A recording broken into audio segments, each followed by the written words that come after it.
Dunkerque, grand port maritime de la région du Nord-Pas-de-Calais-Picardie en France, a accueilli lundi 7 mars 2016 une forte délégation des entrepreneurs de manutention des ports de Côte d'Ivoire, SAMPA, conduite par M. Stéphane Eolier, président du syndicat. La délégation était aussi composée de M. Simon Yoma, vice-président du SAMPA, Mourad Mohamed, directeur du bureau de paix en charge de la gestion des dockers tant à Abidjan qu'à San Pedro, Madame Cissé Fatou, responsable du centre de formation du groupe Bolloré et d'une douzaine de dockers, tous membres de différents syndicats de la corporation. Ces jours de travail, le déplacement a été décidé par les responsables du SAMPA pour faire bénéficier aux dockers une formation afin de leur faire connaître les réalités européennes et surtout les préparer à faire face aux défis des nouvelles technologies de leur corporation. C'est la première fois que le patronat vient avec eux pour faire une visite auprès d'une syndicale. Et comme ils le savent, je leur ai toujours dit, on ne pourra jamais être d'accord sur tout. Si on est d'accord sur tout, c'est que ce n'est pas possible. Ça, c'est clair. Il y a de la magouille quelque part et je leur ai dit, on ne peut que se challenger. Mais ce que je souhaite de ces 2 jours de discussion, sincèrement, je le dis, d'échange et autres, je ne cherche pas que ça couche d'une souris. Les syndicats dockers sont là. S'ils reviennent simplement avec des valises pleines, mais sans nous restituer un début de solution, parce qu'ils sont importants dans notre système. Sans début de solution, c'est pour moi, cette mission-là failli. Je souhaite qu'aujourd'hui, comme M. Gons a dit, que vous vous appropriez l'outil de travail. Cet outil de travail, ça rejaillira sur nous tous. Et enfin, la Côte d'Ivoire va être un pays émergent. Il est inévitable que ça passe par les ports. 32 sociétés, lui-même il a dit, je vais être un peu vulgaire, c'est imbitable. Et vous le savez bien. 32 sociétés, vous êtes d'accord avec moi, hein? Au départ, on était 9 sociétés dans le temps. 9 sociétés, 32 sociétés avec le même linéaire de quai. Je ne vois pas qu'est-ce qu'on peut faire en plus. Mais essayons de réfléchir, essayons de voir comment on peut améliorer le système avec des contraintes endogènes et exogènes. Mais le maillon, pour moi, le plus important, qui doit pas être le maillon le plus faible, c'est vous. Le lundi 7 mars, la mission du SAMPA a donc débuté par une visite des infrastructures du port de Dunkerque. Une visite guidée conduite par M. Dominique Lamain, chargé d'affaires et des relations publiques du port de Dunkerque. Donc le maître mot dans quasiment toutes les activités, mais encore plus dans le portuaire, c'est la fiabilité. La grève, elle ne doit pas exister, elle ne doit plus exister. C'est le dialogue social qui fait avancer les choses, mais d'abord on s'occupe du client. C'est le client qui va nous payer le casse-croûte, c'est le client qui va nous donner les moyens de nous développer et d'avoir une véritable vie sociale, de pouvoir transmettre à nos enfants et voilà, et puis d'être tiré vers le haut. Et ça, c'est très important. En tous les cas, merci beaucoup pour votre attention. Moi, je suis vraiment ravi, au nom de ma direction générale, de vous recevoir aujourd'hui, parce que voilà, ça crée encore plus les liens. Vous avez vu l'entrepôt avec le thon, hein, d'accord? On a parlé de pommes de terre, d'oignons, et ça, voilà, il y a des liens entre nos ports, et il faut que ça perdure, et il faut qu'on monte ensemble pour encore plus développer tout ça. La visite a surtout permis à la délégation de découvrir le fonctionnement et connaître l'originalité du port de Dunkerque. On a une première partie de l'entrepôt qui est uniquement dédiée à la banane antillaise, Guadeloupe-Martinique, parce que c'est notre client emblématique et c'est eux qui font le plus de volume sur le port de Dunkerque en banane. On s'est diversifié avec une deuxième partie d'entrepôt de 14 000 m² où on a la possibilité de faire des fruits et des légumes de toute origine et de stockage en température différentes. Donc je vais vous proposer de faire un petit tour. On va passer par la nouvelle partie de l'entrepôt et passer par le système consommable et puis revenir de l'autre côté par la banane antillaise. Le métier de la manutention évoluant en permanence, les dockers qui ont fait le voyage ont reçu une formation sur la modernisation des outillages et la sécurité en milieu de travail. La formation a été dispensée par M. Franck Gons, secrétaire général national de la CNTPA.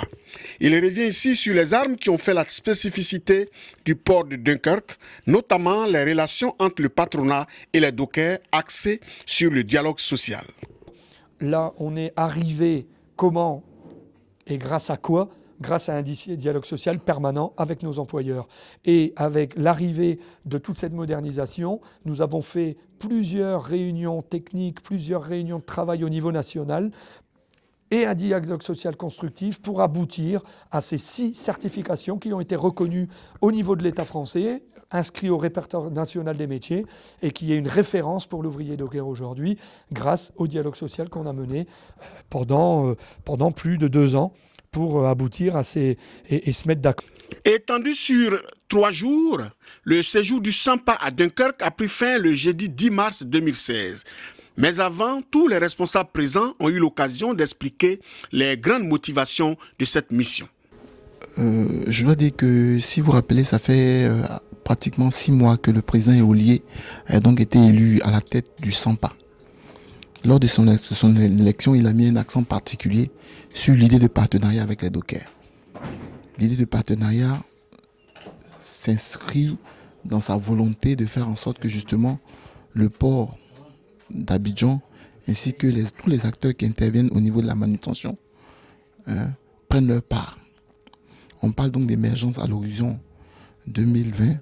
Il était important que nous également nous inscrivons dans cette vision du président de la République.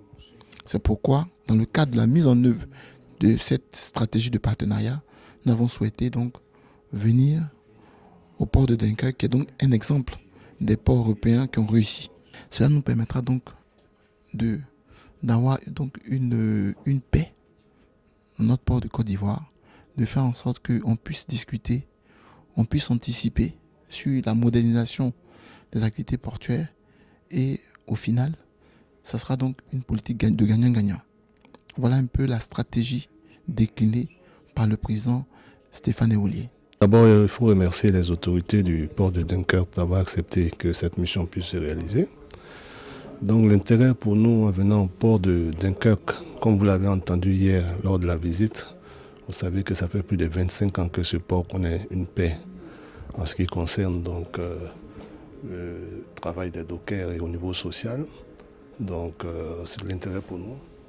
C'était de prendre, pour exemple, ce port et permettre aux dockers de comprendre quel était l'intérêt d'une paix sociale dans un port. Et je crois qu'aujourd'hui, on n'a pas eu tort de venir au port de Dunkerque. On s'inscrit dans la vision du président qui est de mettre l'accent sur la formation des dockers. L'objectif, c'est de professionnaliser les métiers des dockers en ayant des formations diplômantes et qualifiantes. Aujourd'hui, on assiste avec l'arrivée des nouvelles technologies dans nos engins. On parle d'informatique embarquée, d'où l'accent est mis sur des formations qualifiantes. Effectivement, il y a plusieurs années de cela, le docker, on faisait appel à la main-d'œuvre docker pour la force musculaire, ce qui n'est plus d'actualité de nos jours. Je suis Guy Adika Pliquet, je suis le secrétaire général du CNDD, mais en même temps, je suis porte-parole des 2 ports Abidjan et San Pedro. Je suis entouré de mes collaborateurs qui grillent à Clébou-Pierre, qui est aussi le représentant du syndicat Kozati à Abidjan, mais en même temps le représentant du Conseil international des dockers, IDC. Et à ma droite, Yuko Michel, qui est le secrétaire général du SIDOFSA, syndicat représentatif du port de San Pedro. Nous sommes venus en France, au port de Dunkerque, afin de pouvoir nous apprendre auprès de ces derniers, parce que ça fait plus de 24 ans qu'ils n'ont pas fait de mouvement de grève. On est venu boire leurs sources pour voir comment, par quels moyens qui sont arrivés à stabiliser le port et à pouvoir avoir beaucoup de sociétés de manutention, de navires et permettre aux travailleurs dockers de mieux s'épanouir. Après la visite des sites du port en tant que tel, tous les différents, le port Est, le port Ouest, qui s'étend sur près de 17 km, nous avons appris beaucoup de choses. Nous avons échangé avec nos amis dockers, surtout le secrétaire général, M. Franck, qui, au sorti de discussions que nous avons eues, nous a bien enrichis. Et nous pensons, à la suite de cette expérience, essayer à notre façon de pouvoir l'adapter à nos réalités et faire en sorte que le port d'Abidjan ne puisse plus connaître des mouvements de grève à l'image de ceux de Dunkerque.